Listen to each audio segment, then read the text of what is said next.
Well, back here in Lansing, House Republicans gathered on the Capitol steps this morning to show their support for Israel. Darylyn Horn was there, and she joins us now with a live report. Darylyn, what are lawmakers asking for?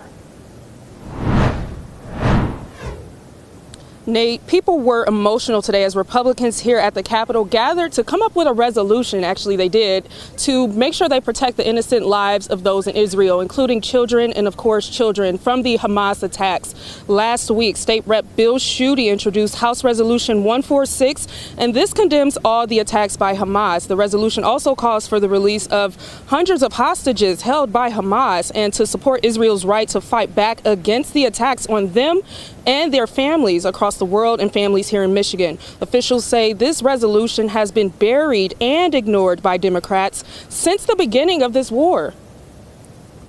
The conversation that I've heard from some of my Democrat colleagues is this is a nuanced Middle Eastern conversation, and you can't talk about terrorist acts against Israel without talking about the Palestinian state.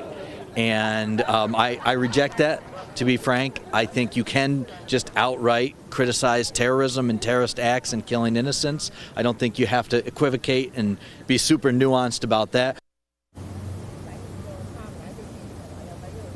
Now, when it comes to the attacks against the innocent lives of Palestine, the Republican caucus says that they do mourn the lives lost and they are open to discussions of a resolution that can be also revised. Here for you at the Capitol, Darylyn Horn, 6 News. Well, thank you so much for that.